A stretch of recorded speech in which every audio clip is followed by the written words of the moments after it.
Hello, my name is Muhammad Fakuna bin Azmi. Assalamualaikum warahmatullahi wabarakatuh. My name is Muhammad Kushairi bin Azizi. Assalamualaikum warahmatullahi wabarakatuh. My name is Nur Aisha Mimi binti Muhammad Rasidi. Hi, Assalamualaikum. My name is Sharifah Arisa Sofi. Hi, my name is Siti Zulaikha binti Muhammad Khairi. For the introduction, financial technology is one of the most widespread terms used for research in a financial industry in present times. Financial technology, Fintech, is the use of modern innovative technology in the fields of finance. It is basically the use of innovative and disruptive technology for providing the financial services. Fintech cater to these needs for more security for the investor by providing innovative and secure financial services.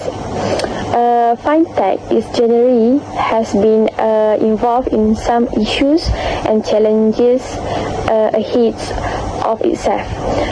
Since the beginning of the technology revolutions, Fintech have a bigger problem with the lack of trust, low transparency, security breaches, and certain customer habits. Therefore, in this study, we will discuss in detail about how the applications of Islamic Fintech will solve and overcome the challenges that has been faced by the conventional Fintech. Next, let's move on to the research background.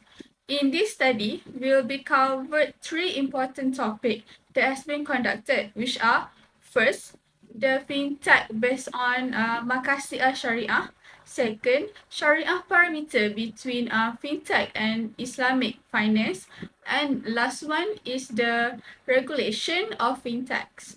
The study have identified that the application of Islamic fintechs focus on the use of technology to deliver the Sharia compliance financial service and has been gained the usage of the user. Islamic fintech is based on the Sharia principle which support the well-being of humankind while integrating ethics and justice. During our review, we also find that the Islamic Fintech organization and also the other supporting institution have been more conscious of Islamic fintechs, and they are to be considered as partner by the Islamic financial institution. This is because Islamic fintechs has promising growth prospect in the Malaysia market capital, and emphasized by the potential for the halal businesses to arise Sharia compliance funds and are the potential investment opportunity for the Muslim as well as the non-Muslim investor. Today I will present about financial technology based on Makasih Syariah and its regulation. So for the first, we go to the financial technology based on Sharia. Basically, the use of financial technology is considered as permissible in Islam. This is based on the fiqh mazhab, which state the originality of things is permissibility. It is considered permissible if the use does not contradict with the Sharia law itself. Makasih Syariah create a balance in the use of information technology so that the usage is always on the balance sheet of goodness and avoid of any harm either to individuals or communities which based on the Quran and Sunnah. The general public may carry out daily activities such as online money transaction, online payment for automobile takaful, online transaction for investment, and any financial transaction and communication. Simple and faster thanks to the ease of financial technology. However, while using financial technology, it is considered necessary to examine the goals or intention for each transaction activity so that Sharia rules are not violated. As a result, consideration by the promoting of benefit should be founded on basis objective, namely requirement, needs, and embellishment. It should be preserved from the needs, necessities, such as religion, life, intelligence, progeny, and money.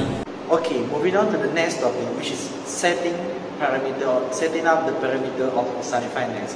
First of all, when we talk about fintech, it's go beyond cryptocurrencies, as it's covered a wide area of application or system that might help in the financial services, such as robo-advisor, which is used in digital wealth management to help investor to set up his portfolio. The issue rises when the Muslim investor need to rely on this system without having knowledge of operation or Sharia compliance. When it comes to the fintech solutions in Islamic finance, the most important topic is to ensure its operation are Islamic compliance. A former Secretary of General of Islamic Financial Service Board, IFSB, Jasin Ahmad, talks about two complementary principles. So those two complementary principles are: the al-mu'amalah innovations are allowed unless they fall under an explicit prohibitions, and the second one is the detailed requirement of Islamic law for the validity of exchange contract. He also implied that if traditional contracts are not met, the Sharia compliance difficulty is establishing the parameter of authorized innovation while clarifying the adjustment that would allow Sharia compliance access to the new technology. So the conclusion is the organizing or structuring the Islamic finance are permissible as long as they hold into two complementary principles which I mentioned before. Next, to have more securities in investing or handling Islamic fintech. Moving on to my dear friend Kushairi, who is going to explain about regulation of fintech. That's all for me. Thank you. So next we move to the regulation of financial technology. First, the continuing growth of financial technology without constraint and regulation would have an impact on a person's physical and mental health. Excessive pornographic website is also restricted since it might have a negative impact on a person's mental health. As a result, a generation with a weak mentality emerged, causing the Muslim community and the country to stagnate and weaken. So, the preservation of cognition is a key consideration in any use of financial technology. So, individuals are also forbidden from employing financial technology that might bring them closer to the adultery. Adultery may result in the birth of children out of wedlock. The abuse of financial technology has impact on the preservation of progeny. As a result, the preservation of the offspring is a significant consideration in any purpose of employing financial technology facilities. Next, uncontrolled information technology use can potentially reduce a person's productivity and lead to job loss. Lastly, the preservation of property should be regarded so that it does not lose its livelihood, so that the money or property and subsistence obtained are actually lawful and have gotten Allah Subhanahu Wa Taala blessings. Aside from that, the exploitation of financial technology by fabricating false sales information leads in the purchase of property that is banned in Islam. As a result, using financial technology for good will provide the best result for yourself, the company and the society. Next, we move to the discussions of the issue related to the fintech. They actually face some problems like lack of regulations and fierce conventional competitors. Here, the regulators themselves need to ensure that all the security threats are mitigated, risks are efficiently managed, and money laundering is minimized. It is imperative for the regulators to hit the bull's eyes in their regulations. Neither too many regulations for the sake of consumer protection and illegal activities, nor too less regulations for the sake of promoting the industries. The development of Islamic fintech itself provides great opportunities for the developing countries as it provides the cost-effective solutions to the financial services. It also requires regulating bodies to maintain the stability and to protect the investors and institutions from the fraudulent trade practices. While fintech help the risk management to enable analytics, assessment and reporting, they can assess their clients' investment preferences and risk tolerance as well as their readiness to purchase certain products. Therefore, all these regulatory issues in Islamic fintech companies should be addressed seriously. Well, it is essential for banks to consider how their compliant risk management processes ensure fintech does not become a tool for fraud, money laundering, or to fund criminal organization. So this is why a proper regulatory of fintech will definitely stimulate innovation.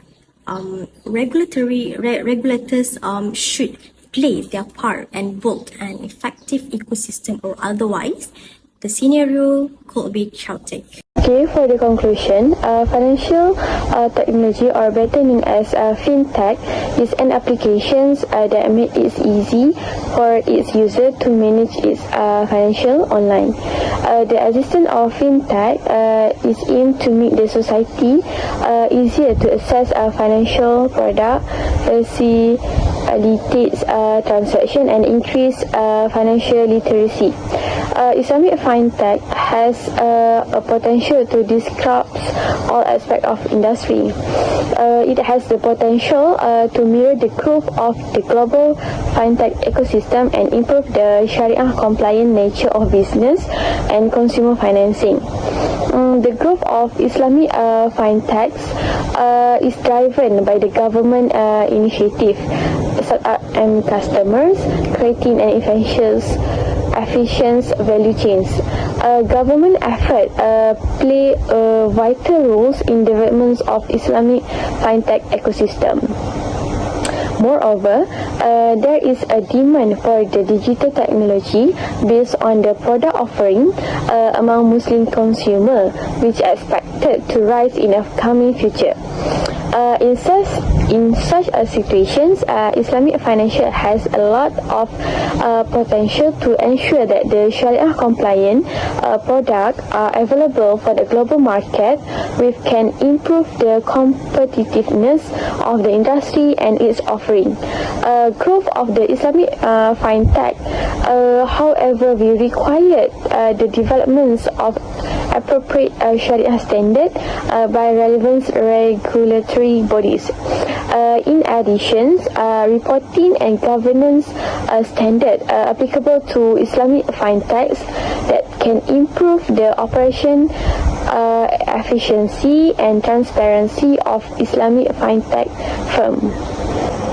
That's all from us. Thank you.